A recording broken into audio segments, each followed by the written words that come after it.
So you're at Trader Joe's. It's almost closing time, and you've been staring at the seamlessly endless choices of pasta sauce thinking, how did I get here? What does it all mean?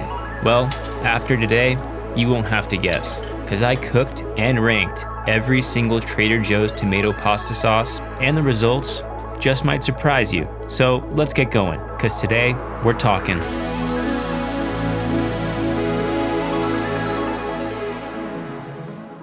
Alright, so I'm tasting each pasta sauce as intended, which is going to require pasta. So I got a ton of rigatoni here, which I'm going to cook until it's al dente or just slightly underdone. I'm going to finish cooking the pasta in a pan with each of the sauces, so I'm going to save some of this starchy pasta water. A splash of this helps the sauce stick to the pasta and gives a silkier texture. We've got our work cut out for us today with 12 offerings from our pal Joe. Our first contestant is the creamy tomato and basil pasta sauce. Quick note, we're going to prepare all these the exact same way. So I'm taking our slightly underdone rigatoni here, then I'll add an appropriate amount of the sauce and let it come together. Frequently stirring it around and adding a bit of our pasta water to help bring everything together. Then when it's looking good, I'll plate it up and add a little bit of parm and some basil leaves, cause why not? Alright, creamy basil tomato pasta sauce. Okay, not a bad start. You can taste the dairy and the parm. It's got good consistency, kinda has a vodka sauce vibe, but it has a slightly sour aftertaste from the citric acid that reminds you that you're eating a jarred sauce. I'll give this one a 6.5. Alright, on to the next. The 3-cheese Pomodoro pasta sauce, featuring Romano, Parmesan, and Asiago cheese. Consistency looks good with this one. Comes together nicely in a pan, has a pretty simple vibe, some chunks of tomato. Let's see how it is. Okay, great balance. It's a bit salty, but in a good way. Bright and refreshing. The 3-cheese factor adds some umami without tasting overly cheesy, which in a jarred sauce is a great thing. Good aftertaste. I'm going to give this one a 7.5. On to the next. The organic tomato basil marinara, which according to the jar is a good source of potassium. Okay, right off the bat, the smell is a little off-putting. It has that classic jarred pasta sauce smell that's nostalgic in a bad way. Almost like cumin, but there isn't any cumin in this. The consistency separates into kind of watery and chunky sections. I'll be honest, I'm a bit nervous for this one. Oof. Alright, yeah, that is not good at all. There's way too many dried spices in here, and that pseudo-cumin taste is even stronger on the tongue than on the nostrils. While being organic is great, it tastes like a 90s hippies interpretation of a tomato sauce. I'll give this one a 2.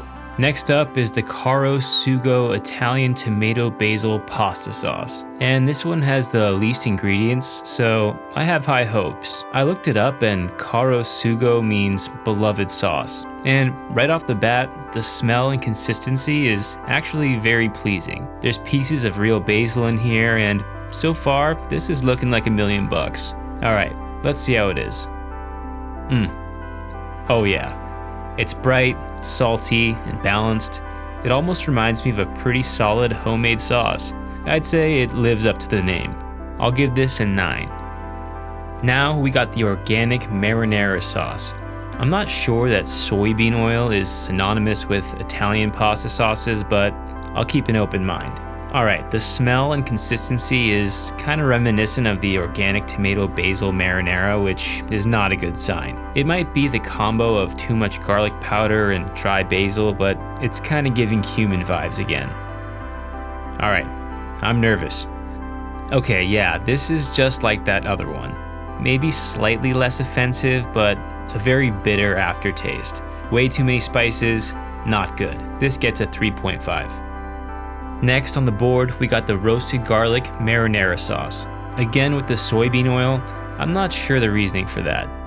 Consistency looks decent, it smells a bit strong once again, and you can see the sheer amount of dried spices in there. To be fully honest, I'm getting a bit sick of tomato sauce at this point, but I won't let it affect my judging. We press on. Okay, not great, but not terrible. It's like an elevated version of the last one, heavy dried spice flavor and an acidic aftertaste. And I'm definitely not getting any roasted garlic flavor. This one gets a 4.5. Now we're looking at the Rosatella pasta sauce, featuring cream, Italian tomatoes, and Grana Padano cheese. Consistency is great. It adheres well to the pasta. The smell kind of reminds me of sauce number 1, the creamy tomato basil sauce. Again, it has kind of a vodka sauce vibe. Very impressed by the consistency here. It's bringing my appetite back. Alright, let's see how it is. Okay, that's pretty good. It's a little bit brighter than the creamy tomato basil sauce, and definitely eats like a vodka sauce. I am revived. I'll give this one an 8.5. Now we've got the thick, bold, and spicy red sauce. Apple cider vinegar, paprika, and ancho chili powder are interesting choices for tomato sauce. Yeah, they weren't lying. This is thick. Very thick. And bold. It doesn't smell like it has too many dried herbs, but it almost smells like a hot sauce or salsa. Okay, this is a thick boy indeed. Let's see how it is. Wow. Okay, it's pretty sweet and has an extremely spicy aftertaste. This is not for the faint of heart. A lot of competing flavors here, but overall not as bad as I thought it would be. I'll give this a 6. Next up is the organic vodka sauce, and another good source of potassium. And it actually has some vodka in it. Wow. And to think I didn't even get carded. The consistency is okay, but it doesn't look like a vodka sauce at all. There's 2 other ones we already tried that are way more of a vodka sauce vibe, so that's strange. Let's see how it is. Okay, not terrible. It reminds me of the 3 cheese Pomodoro, but not as good. It lacks flavor and could honestly use some salt. Not a vodka sauce, but I'll give this a 5.5. 3 to go. We're looking at the Bolognese style tomato and basil pasta sauce. This one actually has some ground beef in it, but not too much to be seen here. I think if you're gonna do a Bolognese, why not go all the way? Consistency is okay, a little separated, and the smell is reminiscent of some of my less favorite ones from the day. Let's see how it is. Okay, honestly, not much flavor here. The beef is clearly an afterthought and adds a slight Chef Boyardee kind of vibe to a sauce that already needed some help. I'm gonna give this one a 5. Next up is the tomato basil marinara sauce. I'm not gonna lie, I have some history with this one. In college, after class, when I didn't want to cook, I'd throw some spicy Italian sausage into a pan, dump this on top, and throw in some pasta like twice a week. And that's a solid way to elevate any of these. Okay, by itself, it's not as good. It has a little too much oregano and a slight acidic aftertaste. Consistency isn't the best either. I'll give this a 7. Our final contestant is the Calabrian chili spicy pasta sauce. It has some interesting ingredients, but the consistency is fantastic. I wish they were all like this. It coats the pasta well, and it does smell like Calabrian chilies, which I love. I feel like we might be finishing strong here. Alright, let's see how it is. Oh yeah. That's actually very good.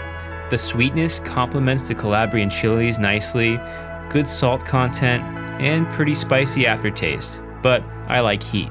I'm gonna give this one an 8. Alright, before we tally everything up, if you've been digging the background music, I write and produce all of it myself, and it's available on streaming platforms under the name Jandre FM. And you can download the files for free on my Patreon. No sign up required. My channel isn't big enough for sponsors yet, but on Patreon I'll be posting additional recipes, videos, music, and more. So please consider supporting my content with a membership.